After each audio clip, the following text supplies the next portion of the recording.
আসসালামু আলাইকুম আমার প্রিয় ভাই ও বন্ধুরা, আপনারা কেমন আছেন? আশা করি আল্লাহর অশেষ রহমতে ভালো আছেন। আমিও আপনাদের দোয়ায় আলহামদুলিল্লাহ ভালো আছি। তো আমি এখানে আজকে অল্প স্বল্প একটু রেসিপি নিয়ে এসেছি।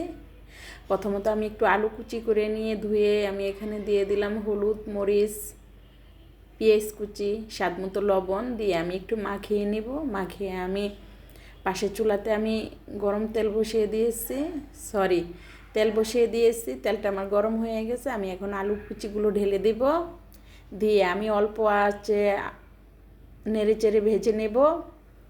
তো পাশে থাকবে আমার ডিম ভাজা। ডিম ভাজার জন্য আমি পেঁয়াজ কাঁচামরিচ কেটে মেখে নিয়েছি। আলু ভাজাটা হয়ে গেলে আমি ডিমটা ভেজে নেব। আজকে রান্নাটা অনেক শর্ট, অল্প সময়ে করেছি। আমি বেশি লং ভিডিও দিব না, কারণ বেশি লং ভিডিও দিলে কেউ দেখতে চায় না, বিরক্ত হয়। তা আমি এখানে দুটো ডিম মেখে কাঁচামরিচ পেঁয়াজ দিয়ে আমি ভেজে নিচ্ছি। আমার ডিম ভাজাটা প্রায় হয়ে গেছে। আমার আজকের রেসিপিতে থাকবে ডিম ভাজা, আলু ভাজা আর শুকনো মরিচ ভেজে পেঁয়াজ কুচি করে হাতে মেখে একটা ভর্তা করে নেব। খাবারটা অনেক সুস্বাদু হবে, অনেক টেস্টি হবে, গ্রামীণ খাবার। তো ইনশাল্লাহ আমার ডিম ভাজাটা হয়ে গেছে। আমি এখন চলে যাব, কিছু খাবো, খেয়ে আপনাদের সাথে শেয়ার করব। তো আলহামদুলিল্লাহ, আপনারা আমার সাথে থাকেন, আশা করি ভালো লাগবে। দেখেন আমার খাবারটা কত সুন্দর হয়েছে, কত লোভনীয় হয়েছে। তো আমি এখন একটু খাবো, খেয়ে বলবো আপনাদের সাথে কেমন হয়েছে।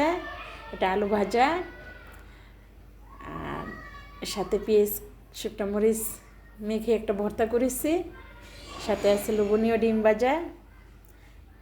তো আমি কিছুটা ভাত নিয়ে এসেছি, এখন আমি একটু খাবো। আলহামদুলিল্লাহ, ঝাল ঝাল শুকনো মরিচের ভর্তা, লাল লাল আলু ভাজা, সাথে আছে লোভনীয় ডিম ভাজা। খাবারটা জোস হবে।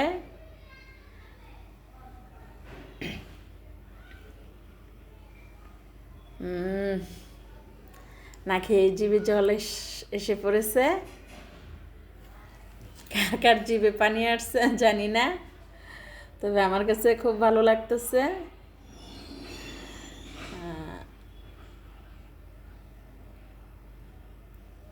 মরিচটা নিয়েছি, এমনিতেই খেতে পারবো না, কারণ শুকনো মরিচ ভর্তাটাই অনেক ঝাল, সেই সাথে আবার মরিচ পসিবল না।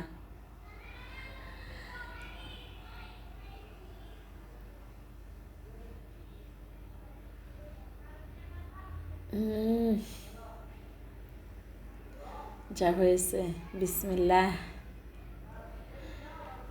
আলহামদুলিল্লাহ, আল্লাহর নিয়ামত হয়েছে। এর চাইতে বড় নিয়ামত আর কিছু হতে পারে না। তা আপনাদের সবাইকে অনেক ধন্যবাদ আমাকে দেখার জন্য। সবার জন্য দোয়া ও ভালোবাসা রইল।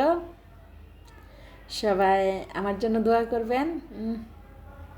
দেখতে যা হয়েছে, খেতেও সেরকমই হয়েছে, আলহামদুলিল্লাহ। তো আমি একটু ডিম দিয়ে খেয়ে নিচ্ছি।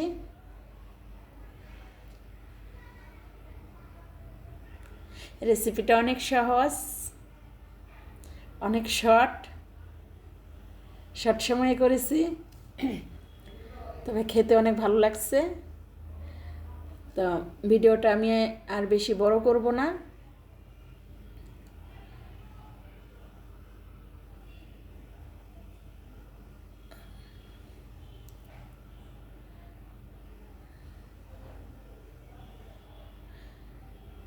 ভিডিওটা আমি আজকে এখানেই সমাপ্ত করব।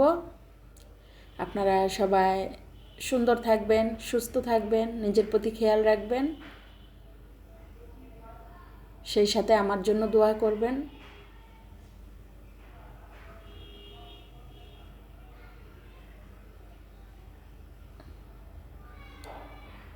হয়তো ভালো লাগতে পারে, নাও লাগতে পারে, ভুল ত্রুটি হলে ক্ষমা করে দিবেন।